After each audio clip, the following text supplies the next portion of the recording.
പല മാധ്യമങ്ങളും വാർത്ത കൊടുക്കുന്നത് തിരിച്ചടി കേസ് ഫയൽ ചെയ്തവർക്കാണ്. കേസ് ഫയൽ ചെയ്തവർക്കാണ് തിരിച്ചടി. അവരുടെ ആർഗ്യുമെന്റിനെ കോടതി തള്ളിക്കളഞ്ഞിരിക്കുകയാണ്. കാരണം എന്താണ്? അല്ല, അവരെയും കൂടി ഞാൻ മേയർ എന്നുള്ള നിലയ്ക്ക് എന്നെ സംബന്ധിച്ചിടത്തോളം 101 വരെ സംരക്ഷിക്കും. സ്വയമായിട്ടുള്ള സംരക്ഷണം നോക്കണം. അതോടൊപ്പം തന്നെ 101 പേരെയും കൗൺസിലർമാരുടെന്നുള്ള നിലയ്ക്ക് ജനങ്ങൾ ജയിപ്പിച്ചു വിട്ടേക്കും. ഇവിടെ ഉത്തരവില്ലതുണ്ടോ?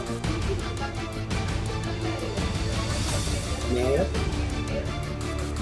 ഒരു മേയർക്കും ഒരു ഡെപ്യൂട്ടി മേയർക്കും മാത്രമേ സമയം കൊടുക്കാൻ പറ്റൂ. ഇത്തരം ഈ ഫയൽ ചെയ്തവരുടെ ഉദ്ദേശശുദ്ധി ജനാധിപത്യത്തെ സംരക്ഷിക്കലായിരുന്നുവെങ്കിൽ അങ്ങനെ ഓരോ ദൈവങ്ങളുടെയും പേരിൽ സത്യപ്രതിജ്ഞ ചെയ്ത് എല്ലാവരെയും പ്രതിയായി കേസ് കൊടുക്കണം.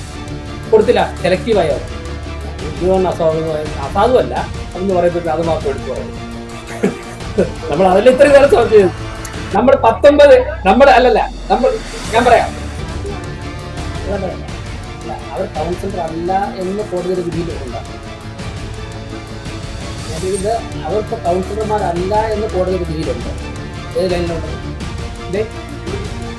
ബഹുമാനപ്പെട്ട കോടതി മുമ്പാകെ വീണ്ടും ചോദ്യം ആവശ്യം വരും. കോടതി തീരുമാനിക്കുന്നതനുസരിച്ച്